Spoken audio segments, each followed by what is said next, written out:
Good morning from beautiful Ontario, everybody. In today's video, I'd like to get this flooring that I'm currently standing on out of here.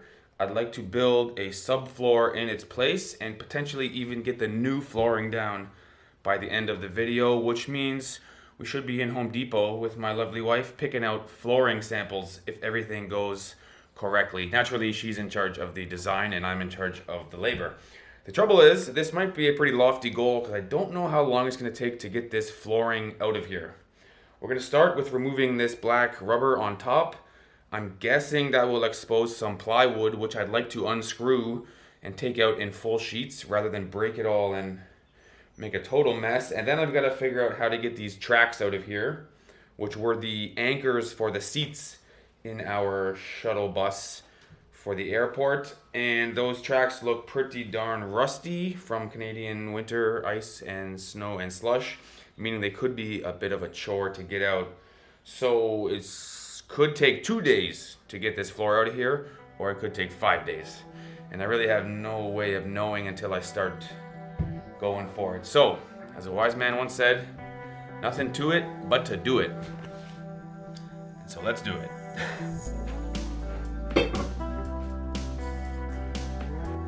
Tell you what, this might be a little slow.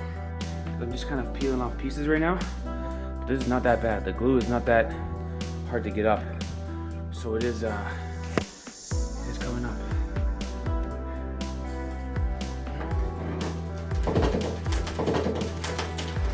And so I brought a shingle ripper, which I had from my days on the roof. I thought this would be a good tool to get the flooring up.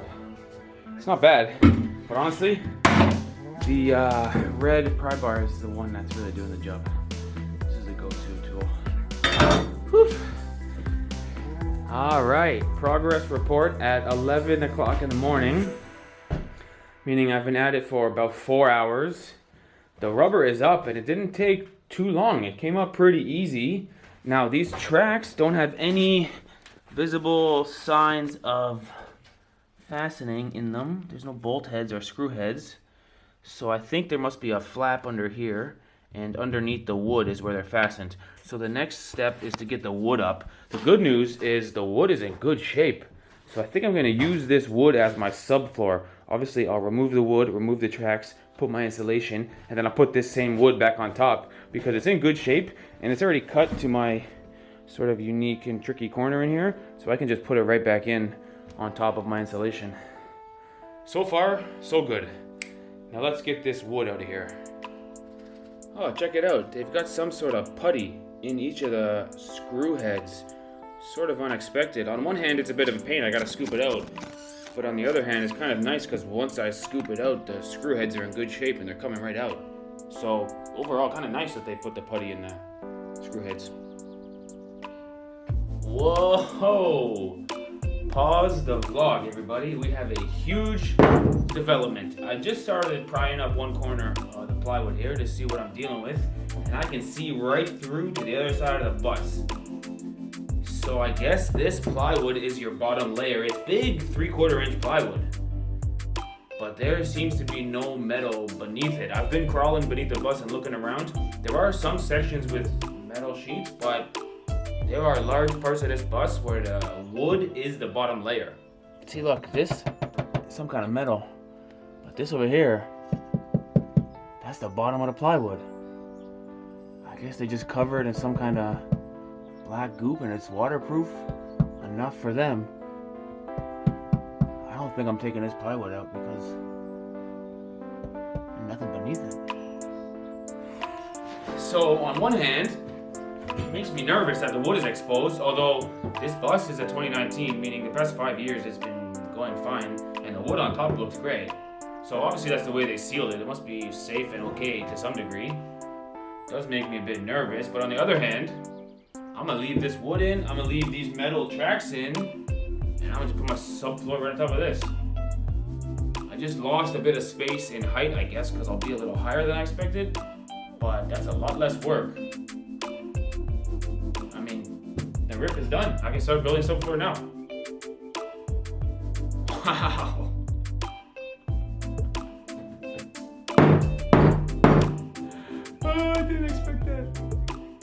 Okay, so I'll put this piece of wood back in, screw it back in, and time to build a subfloor. Wow. And so, change of plans yet again. I am now going with the all wood subfloor. I think it'll be okay in terms of sound deadening, and it'll certainly be okay in terms of stability, because after this layer, there'll be about 1.5 inches of plywood on the subfloor of this bus. Now, the difficulty is I've got to notch out the plywood for those metal tracks in there, which would have been a lot easier with insulation, but my technique is to really decrease the height of my skill saw here and just sort of score out the tracks and see if I can get it to sit flat in there. So let's see if this works.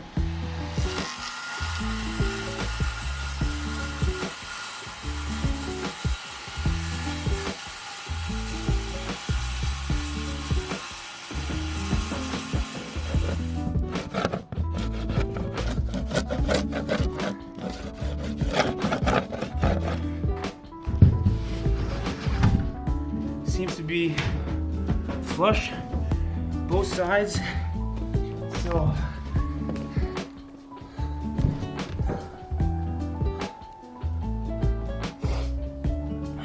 good job. Phew, it worked. And so we've come to the part of the job where we are really going to see how good I am with the tape measure. I've got to fill in all this sort of unique curves and unique bends, and honestly I don't have enough wood to screw up. I got one shot to make this fit, so let's see what I can do. Hey, not bad at all. Come on. Not great, not perfect, but it'll work for what I'm doing. Actually, yeah, that's quite good. Hey, good job.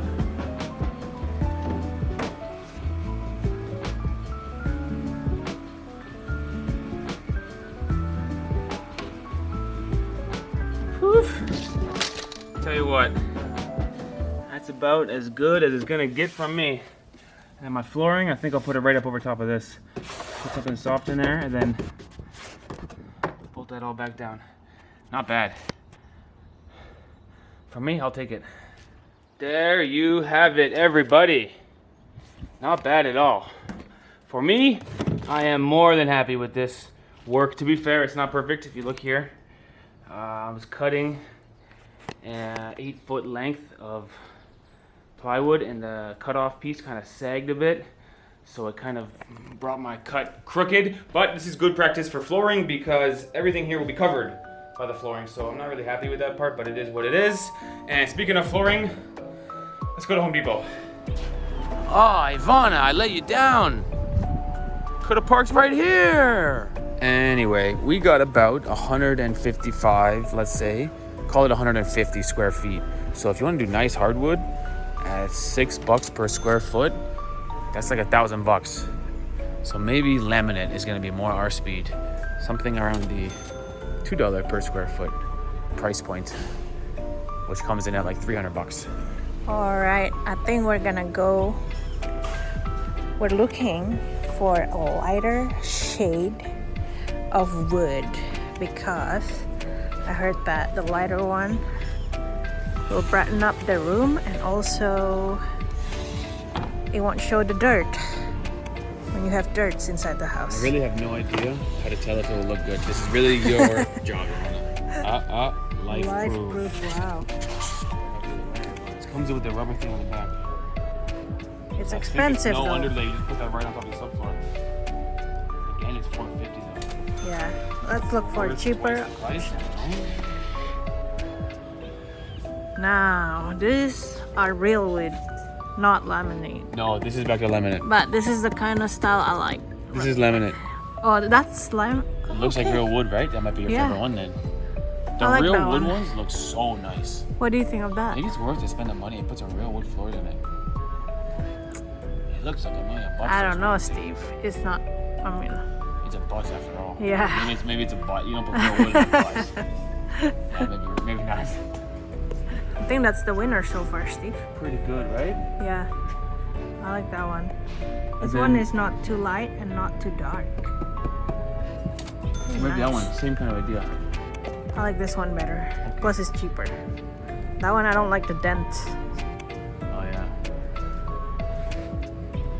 That one is This is fun, to be honest. Yeah. Lots of choices though. Yeah. This is meant for a home anyway, Yeah. you know? $258 a square foot with underlay. The foam is there. Yeah. So how much do you think we'll spend if we get this one? 258 times 150. Like 450. No, that's like 450. with taxes in and stuff, like 450. 450. Maybe 500. Okay, that's not bad. I like this one. They're the same. I think that's the winner, Steve. Yeah, like 425 plus tax. Yeah. That's manageable. Found it. Okay, truss wheel 2. Yeah. Sold. On second thought, whenever you're in doubt, bring your dad to help you. He says he really wants something that's waterproof for the floor. So yesterday, Ivana and I were here. We didn't buy anything, but we made the choice. But I think we'll switch it because we should get waterproof for the front steps, especially all the water. Not to mention in the bathroom, like beside the shower. All right. So maybe the cheapest option is not the best option for the first layer of our bus. This is the rock upon which we will build our church. So Sure. we should maybe not go for the cheapest option. All right. The search continues. Okay. After 5 different. So it took a lot longer than expected. I'm really glad my dad came to help us because we need something thick. We're also going to put cabinets on top of it so we don't want it to buckle. We really had to put more thought than we originally planned, but we're going to go with the LIFEPROOF brand after all. And it's 1/2 inch thick and it's waterproof and it's got underlay solid. All right. This color. Sold. Don't you love it when a plan comes together? Listen, it took a little bit longer than expected to buy the wood, and it might even take a little bit longer than expected to install it because this is my first time. But look at the first 3 courses here. Full piece, and that gives me a nice big plank across the top of the stairs. I was nervous there would be a little bit of a 1 inch here. I'd have to cheat it out, but this is a good starting point. I'll do a bunch of detail in here and then lay the flooring out. Good starting point. And so, believe it or not, that is half a day's work. I know it doesn't look like much. I had to put a big box around the wheel well. I'll fill that with insulation eventually, so that'll hopefully be quieter. Pretty happy with the way it's going. It's fitting quite nice. You can see I put some more spray foam in the back. I gotta put that piece in. And then I basically know I'm not gonna finish today. But I'll get 2-3 more lines on, call it a day, and tomorrow I'm gonna finish this job. Finally have the flooring done. All right, let's keep working.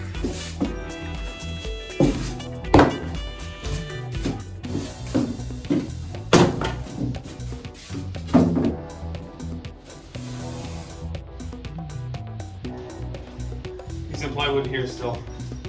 Finish it. Bus is hot, no? Hot day.